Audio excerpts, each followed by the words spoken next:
morning. Today is August ngayon? August 9, 11:51 AM. So, lilipat kami ng bahay dahil 1 year na kami dun sa aming nililipatan. At mas magiging malapit na kami sa school ng mga bata. Para hindi na malayo yung lalakaran nila. So, ito nga pala guys, yung bagong apartment na lilipatan namin. So, dun kami sa 4th floor. Unit 4th floor. So, sa paligid, tapat naman yung school. So, may mga establishment sa kabila. So, titingnan lang natin yung unit. I-record natin para makita natin kung ano itsura ng unit. Habang wala pa. Ito rin dapat yung gawin ninyo para bago kayo lumipat ng unit, makita nyo kung ano yung sira o yung mga hi, good morning. Ang mga samahan nyo ako guys.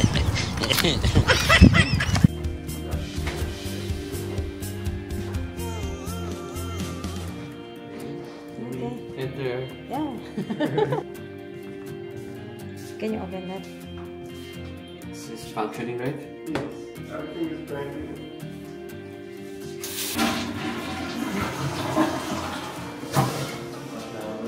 Yeah, shower. Standing. Working. Okay, The shower. yeah.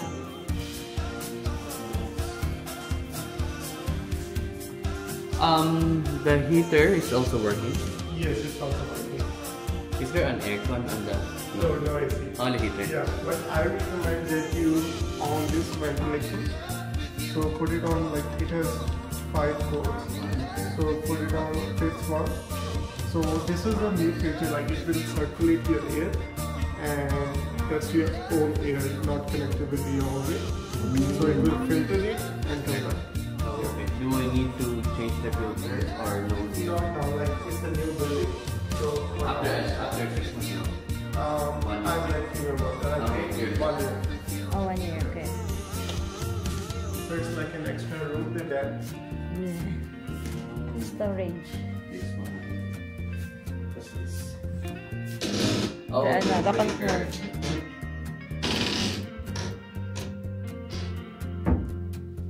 Daddy, can you light this?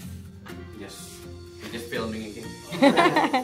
Because we will need to transfer our items and like Okay, good. where we can place them. So whatever you want, like storage room or what. Yeah. So you already have 2 rooms. This is like a, I'm just wanting to but I told her that there's no like there's no window. It's okay, mommy.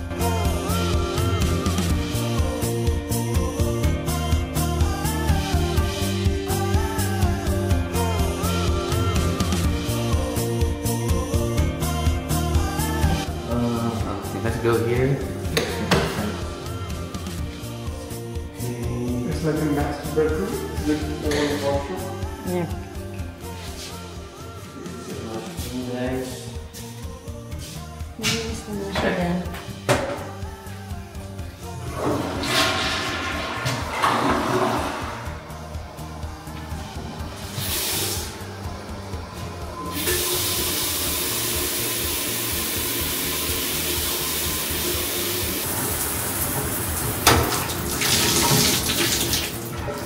Okay, it's working the right way. Yeah. You want to measure this? Hmm. How big this is like 2, 1, Like 1.5. like 1.5, right? Yeah. So I can do Yeah. So for I'm still registering with the Epcor one. There's electricity, right? No gas. Yes. Oh. Where's the light? Outside? Yeah. Like every appliance is brand new. So if you have like any problem with This this one. What's this? there's the manufacturer. Yes. Yeah. I think they are. transfer the operating. They were the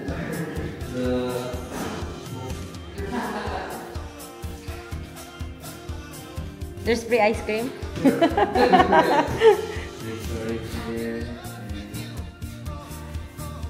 Lot of You storage. know the guy that helped us go up here? What's his name? I forgot.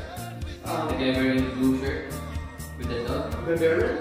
Darren? Yes. Darren, yeah, Darren. Yeah, he lives in 4-9. 4-9. Yeah, he's a very nice guy. That guy. Yeah.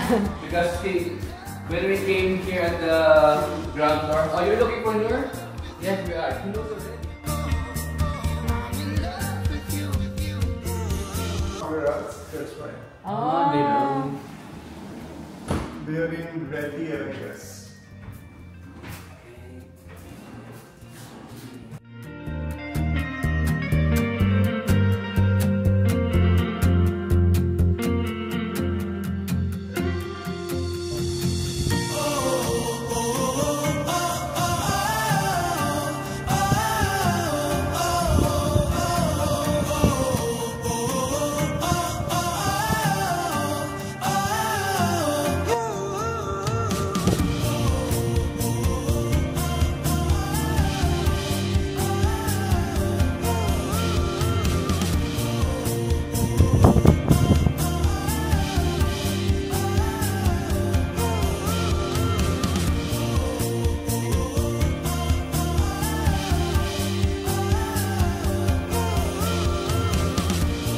Okay. Electricity bill. Yeah, in the purple. I'll show you the parking. So the bikes I'm concerned for maybe.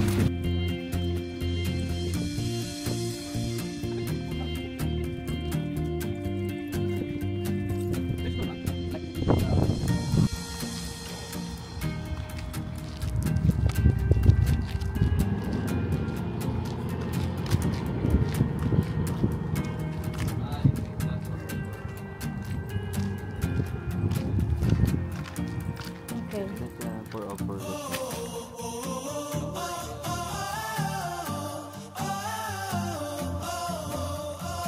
Hi guys, we're done with the checking.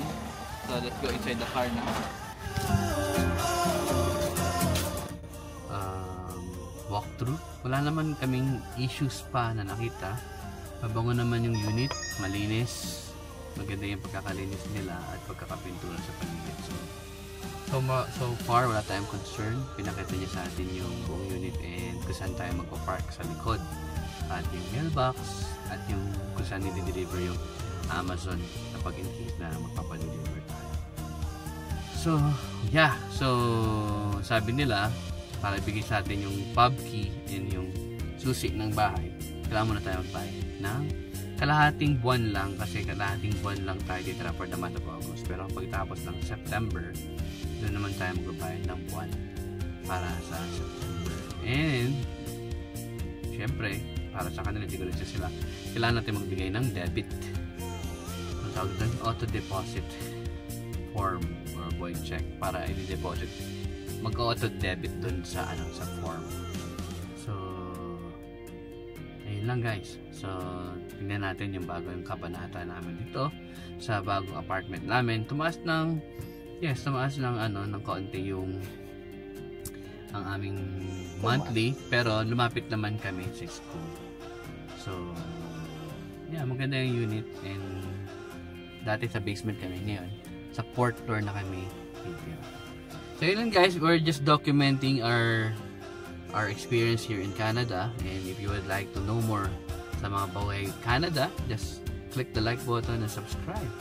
So para masundan niyo yung kabanata namin dito sa Canada. So I'm Jonathan and this is my wife Shani doing the video recording. So see you guys in our next vlog. Bye!